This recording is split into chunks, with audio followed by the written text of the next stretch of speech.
Now we will get to combinations. A combination is a selection of group of items where the order doesn't matter.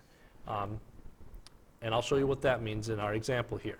So if we have 5 cousins at a family reunion, and we can't remember their names because we see them only once a year, so we'll call them cousin 1, cousin 2, cousin 3, cousin 4, and cousin 5. And we want a team of 3 of these cousins to go pick up pizza. Let's say we wanted 1, 3, and 4. So we'd say, okay, team 1, 3, and 4. But let's say, oh, no, wait, we want to change our mind. We want team 3, 1, 4. 3, 1, and 4. Let's change our mind one more time and say, no, wait, we want 4, 3, oops, I want a different color. 4, 3, 1. 4, 3, and 1. Did our team ever really change? Even though they have a different order, I would argue that no, our team never changed. There's still cousin 1, cousin 3, and cousin 4 in each of these teams. So even though they're different orders, it's still the same 3 people going to get pizza each time. So in this case, it does not matter what our order is. We just want to see how many ways we can get 3 people to go get the pizza.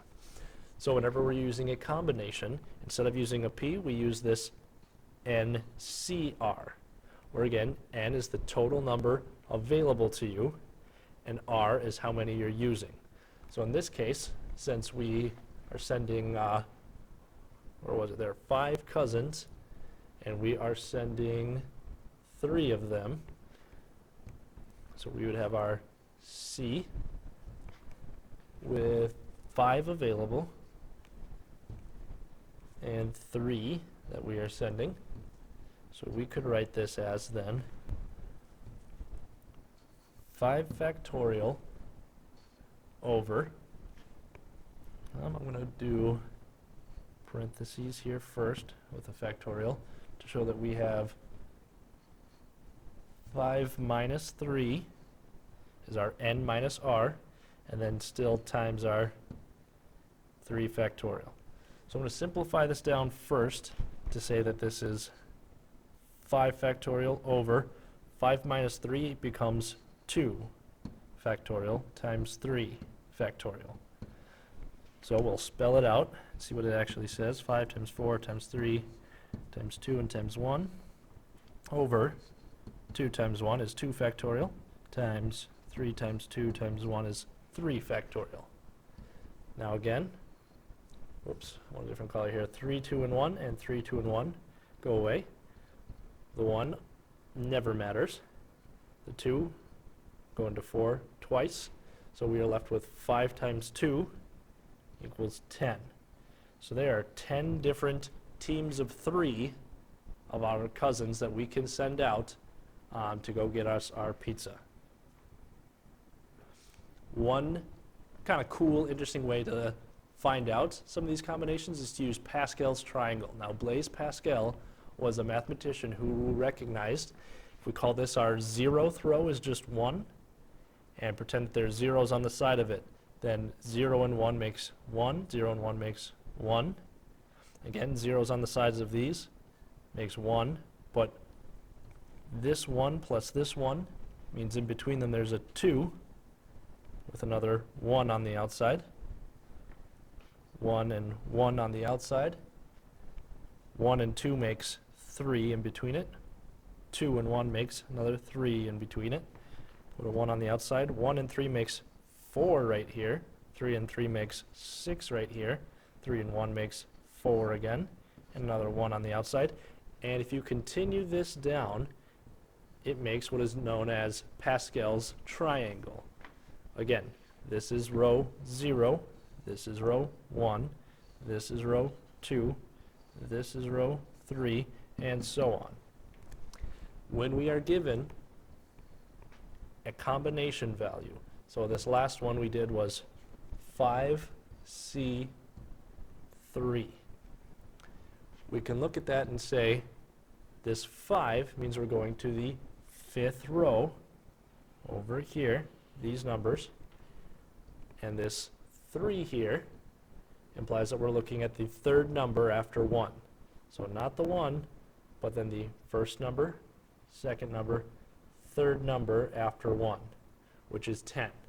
So in the end, 5C3 equals 10, which is exactly what we got. In this example, we have multiple events happening. So we are looking at what happens if 6 total cards are drawn from a standard deck, and we're asked how many hands can consist of 2 cards that are hearts and 4 cards that are spades. So, because it doesn't matter if we have, like, say, 3 of hearts and 2 of hearts, that would be the exact same as having 2 of hearts and 3 of hearts in different orders. We know order does not matter, so we're working with 2 different combinations. In the first one, we're looking at hearts, and there are 13 of them. Ace, 2, 3, 4, 5, 6, 7, 8, 9, 10, Jack, Queen, King are the 13 hearts, and we only need 2 of them. In the second one, we're looking at spades. Again, there are 13 of them, Ace through King, and we only need 4 of them. So to write these out, this would be 13 factorial over,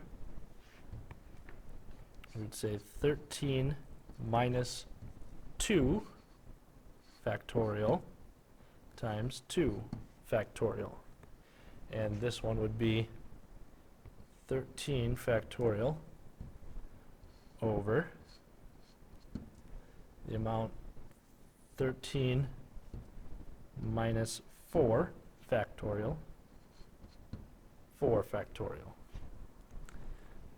So if we were to calculate this all out and spell it out in big long numbers, this one being, here if we're looking at 13 factorial, we can actually rewrite that as 13 times 12 times 11, and I could keep going down doing everything that it's multiplied by, but I'm going to leave it right there and say 13 times 12 times 11 factorial.